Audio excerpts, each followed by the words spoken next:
Radhe Radhe dear friends. रात्रि ध्यान चिंतन में आप सभी का स्वागत है। एक बहुत ही प्यारी सी दिल को छू लेने वाली कहानी के साथ। आज एक दादी, पोती और उस पोती के मम्मी पापा, इन चारों की वो कहानी है। तो चलिए शुरू करते हैं।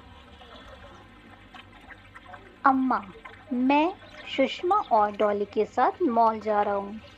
तुम घर का ख्याल रखना। ठीक है बेटा, तुम जाओ। वैसे भी मेरे पैर में दर्द हो रहा है। मैं मॉल में नहीं जाना चाहती, तुम लोग चले जाओ। दादी, आपको भी मॉल चलना पड़ेगा, 10 साल की पोती डॉली बोली।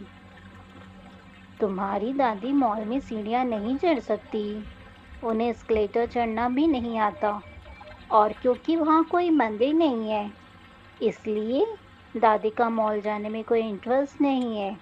वो सिर्फ मंदिर जाने में इंटरेस्टेड रहती हैं। बहू सुषमा अपनी बेटी डॉली से बोली। इस बात से दादी सहमत हो गई, पर उनकी पोती डॉली जिद पर अड़ गई कि वो भी मॉल नहीं जाएगी अगर दादी नहीं चली तो।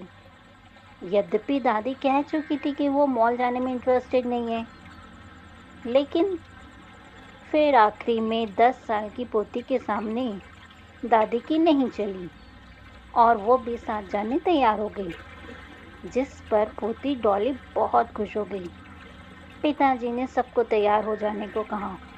इससे पहले कि मम्मी पापा तैयार होते, सबसे बुजुर्ग दादी और सबसे छोटी लड़की तैयार हो गई। पोती दादी को बालकनी में ले गई और पोती ने 1 फीट की दूरी से 2 लकीर चौक से बना दी। पोती ने दादी से कहा, ये गेम है और आपको एक पक्षी की एक्टिंग करनी है। आपको एक पैर इन 2 लाइंस के बीच में रखना है और दूसरा पैर 3 इंच ऊपर उठाना है। ये क्या है बेटी? दादी ने पूछा। ये बर्ड गेम है दादी, मैं आपको सिखाती हूँ। जब तक पापा कार लाए तब तक दादी पोती ने काफ़ी देर ये गेम खेला। वो मॉल पहुँचे और जैसे ही वो एस्केलेटर के पास पहुँचे, मम्मी पापा परेशान हो गए कि दादी कैसे एस्केलेटर पे चढ़ेंगी। पर मम्मी पापा आश्चर्यचकित रह गए जब उन्होंने देखा कि दादी तो आराम से एस्केलेटर पे सीढ़ियाँ चढ़ रही है, और बल्कि दादी पोती तो बार बार ऊपर नीचे करके बहुत मज़े ले रही हैं। दरअसल दादी से पोती ने कह दिया था कि यहाँ पर दादी को वही बर्ड गेम खेलना है। दादी ने अपना दायां पैर उठाना है और एक चलती हुई सीढ़ी पर रखना है, और फिर बायां पैर 3 इंच उठाकर चलती हुई सीढ़ी पर नीचे रखना है।